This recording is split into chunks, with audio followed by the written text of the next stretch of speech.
Welcome, dear friends, to tonight's bedtime story. Close your eyes, take a deep breath, and let the stars above guide you into dreams. Each story is filled with magic, kindness, and wonder. Now, snuggle in and let's begin. Tonight's story, Puss in Boots, is about a clever cat with bright eyes and shiny boots who promises to change his master's life. With quick thinking and a kind heart, he outsmarts a fearsome ogre and wins the favor of a king. Let's see how one small cat can bring such big fortune. Once upon a time, there was a kind miller who worked very hard. When he grew old, he left his mill to his eldest son. He left his donkey to his second son. To his youngest son, he left only a cat. The youngest son sighed sadly. "What can I do with just a cat?" he wondered. He felt poor and worried. The cat was no ordinary cat. He was clever, with soft orange fur and bright shining eyes. He sat proudly, wearing a small pair of brown boots. He placed his paw gently on his master's hand. "Do not be sad," Puss seemed to say. "Give me a bag, and I will make you rich." The boy laughed, but agreed. He gave Puss a bag and polished boots. Puss stood tall, looking very smart. He ran into the fields and set a trap with carrots and leaves. Soon he caught a fat rabbit. He wrapped it in a cloth and marched to the king's castle. Puss bowed low before the king. "A gift, your majesty," he said, "from my master, the Marquis of Carabas."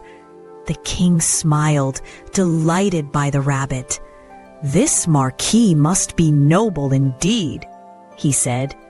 Puss's master, the poor miller's son, had now been given an important-sounding name. Day after day, Puss brought the king more animals from the fields. He caught partridges, rabbits, and even a plump duck. Each time he said, "From the Marquis of Carabas." The king grew fond of this mysterious marquis. The miller's son was shy, but he trusted Puss and followed his advice. One day, the king invited the marquis to ride with him in his carriage.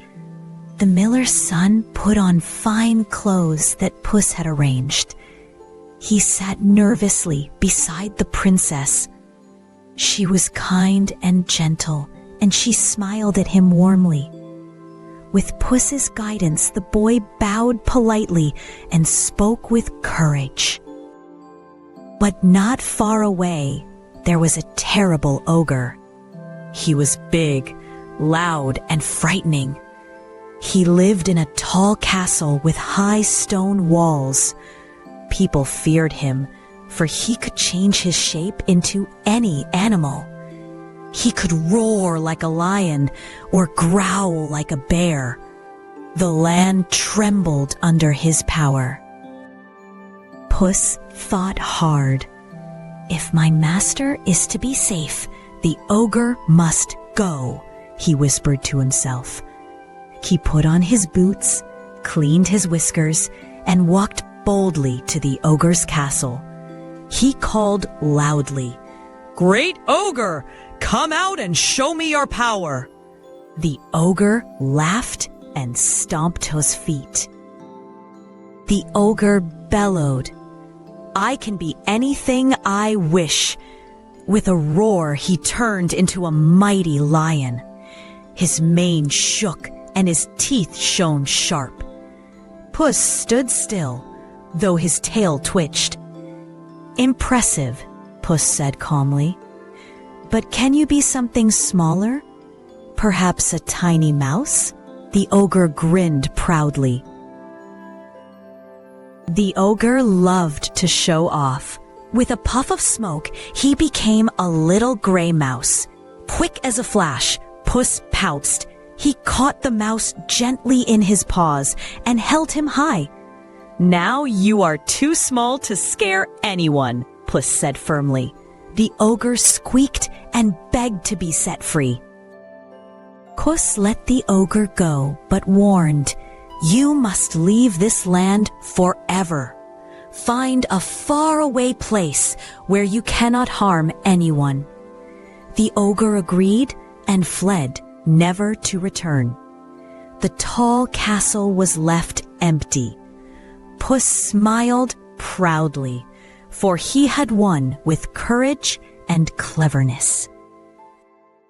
When the king heard of the ogre's defeat, he was amazed. Puss showed him the castle and said, "This belongs to the Marquis of Carabas." The king was overjoyed and gave the castle to the Marquis. The miller's son could hardly believe his eyes. He now had land, treasure, and honor. The princess admired the miller's son for his kindness and bravery. She liked that he listened to Puss, but stayed humble. The king grew fond of him as well, and soon the Marquis and the princess became close friends. They spent time together in the garden, laughing and talking happily. Puss in Boots sat proudly on a warm stone by the castle. His boots shone in the sunlight, and his tail curled gently. He purred with contentment, knowing he had helped his master with his clever ideas. The miller's son was no longer poor, but respected and loved. And so, Puss in Boots showed that a clever mind and a kind heart can create the grandest fortune of all. With that, our story comes to an end. May your dreams be filled with kindness and wonder. Good night, little dreamers. Until next time, sweet dreams under the stars.